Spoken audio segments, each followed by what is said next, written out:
up, YouTube? Quick video I want to make here. This is an idea that kind of sparked in my mind a few days ago when I'm looking at the similarities between two different systems, that being the Wii U and the Dreamcast. And that kind of makes me wonder if the internet was as prominent back in the Dreamcast days as it is now, could the Dreamcast actually survived? Now, like, okay, so it's not like the internet wasn't around back then when the Dreamcast was out, 1999, 2000 era, but you gotta admit that it was not the powerhouse of self-entitled public opinion that it is these days. And now, you can't swing a dead cat on the internet without running into some kind of video where somebody is talking shit about the Wii U or Nintendo, how crappy of a system they have, how crappy of a company they are, and stuff like that. There are a lot of people that are absolutely angry and pissed off at Nintendo and the Wii U, and while a lot of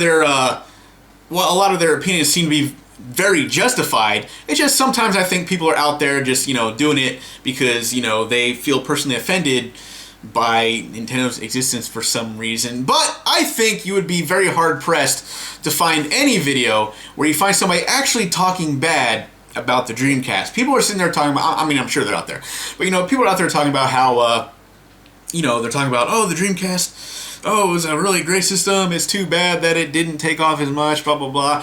Dreamcast basically suffered the same fate that the Wii U is suffering now. Now, the Wii U is actually already, outlived the Dreamcast's lifetime, or is going to, because it'll be 3 years by the end of this year. But yeah, a lot of people are sitting there just like ragging on the system and comparing it to the Dreamcast as well. Oh, the Dreamcast is this, that, and the other thing. Or the Wii U is, oh, it's crap, blah, it's worse than the Dreamcast. It's like the Dreamcast. It's going to fail like the Dreamcast. It's going to cause Nintendo to go third party like the Dreamcast did, which is not right.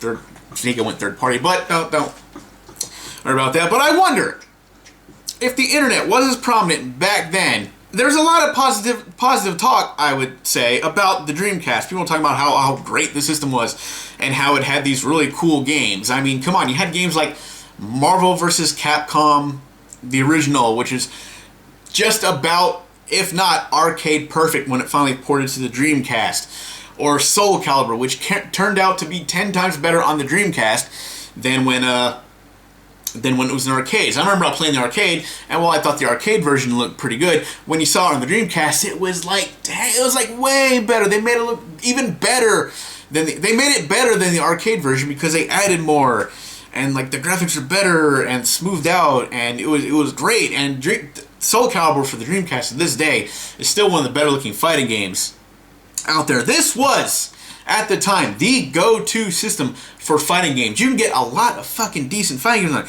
Street Fighter 3, both versions, the Second Impact and Third Strike, they were on there. Damn near arcade perfect. Then you had like Street Fighter Alpha, which was better than the Street Fighter Alpha 3, which turned out to be better than the arcade because you had the extra characters and all the extra stuff and stuff like that. And no load times. I remember when I was playing Street Fighter Alpha 3 on the PlayStation, and holy hell, it was like half an hour of load times between games. But shit, eventually I got the Dreamcast version, and it was like just flawless. Even better in arcade, you get all this extra stuff, all these extra characters that weren't even in the arcade version, and stuff like that. And there's games like Fatal Fury, Mark of the Wolves, or Garrow, Mark of the Wolves. Look at it. That was pretty good too. Virtua Fighter 3, okay, that was like, the arcade version was better than the Dreamcast version. I don't think they did the conversion too well. But Sonic Adventure, that was like a really great game. Sonic Adventure 2, which I never actually owned for the Dreamcast, I had for the for the GameCube. But still, the Sonic Adventure games, just Shenmue. Shenmue started on this system. All right, the series unfortunately died out, and people were wanting a part 3 desperately, but nobody seems to want to do it. But Shenmue, one of a revolutionary game at the time, but Dreamcast just got bad press. People had a bad taste in their mouths from how Sega handled the Saturn and how third party abandoned the Saturn. Third party abandoned Saturn too, like at one point. But franchises started on this game. The 2K games, all right, NBA 2K and stuff like that, started on the Dreamcast. But it didn't have the public opinion advertising that the internet seems to offer back then as it does now. And I just couldn't help but think, if that was the case, if the internet was just like the way it was back then, that it was now, the Dreamcast might have got a few more extra years out of it. Whether or not that would have saved Sega from the fate it's in today, who's to say? But I think the Dreamcast at the time could have got, you know, more life in it, because, you know, people are like hearing about this thing. I mean, like I said, for the Wii U, I'm like, there are probably people out there who are on the fence for the Wii U, and they come across all these videos where people are like telling them, don't buy the Wii U is crap, the Wii U sucks, don't get it. And these people are like, saw that on the internet, some guy on YouTube, and then went, okay, well, I guess I'll avoid the Wii U. I guess, you know, I see a lot of people saying they don't like it, and so they're not going to deal with the system. But I think in the case of the Dreamcast, it would have been the opposite. I think there would have been people who said, hey, get this system, the Dreamcast. Oh my god, it is fucking awesome. It was the most powerful system at the time when it came out.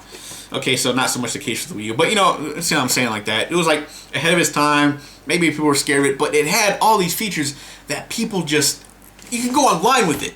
I mean, I could never get the online thing to work. I tried, but I just failed. Funny story about that that maybe I'll share sometime. But yeah, so this was basically like a pretty good system. That a lot of people who bought them back in the day and have them to this day just have nothing but nice things to say about the system. They're like absolutely in love with it. I mean, I'm still looking for games for this thing to this day. I'm going to like places, scout on the internet. I'm still looking for games that I missed out on because I think they're really good. They have some really good games and it's a really good system.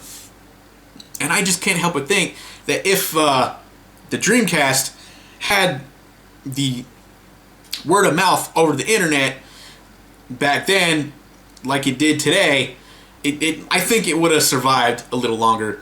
And hell, who knows, if that were the case, maybe we would be playing a new Sega system right now instead of like an Xbox. Alright, see what I'm saying? I think like Xbox came in at the right time and kind of took over where Sega left off. And if the Dreamcast and Sega were to survive that time, that period, we'd probably be playing like the Sega, I don't know what the fuck they'd call it, but yeah. That's just my personal view, based on what I'm seeing these days, based on how all these companies are, you know, pretty much, all these video reviews and stuff like that are pretty much more or less being anti-Nintendo or anti-Wii U, but it wasn't so much the case back in the Dreamcast era, and I just think like it failed because it didn't get the press that it could have this day and age, so that's just a theory I wanted to kick around there. Let me know what you think. Maybe I'm right, maybe I'm wrong, I don't know. But it's something I thought about and was like, hey, maybe, you know, if things were different back then and the internet was the powerful tool that it is now, like the Dreamcast, I think, might have survived a little longer. And Sega as well. So just want to, oh yeah, and one other thing I forgot to mention, Phantasy Star Online started on this system. A lot of shit that people are like doing today and just loving started on the Dreamcast, and I just think it didn't get its fair shake at the time. But that's just everything I want to throw in on that. So like I said, let me know what you think. Am I right? Am I wrong? Who fucking knows? We'll never know. But just a theory I wanted to throw in there. So see you guys next time.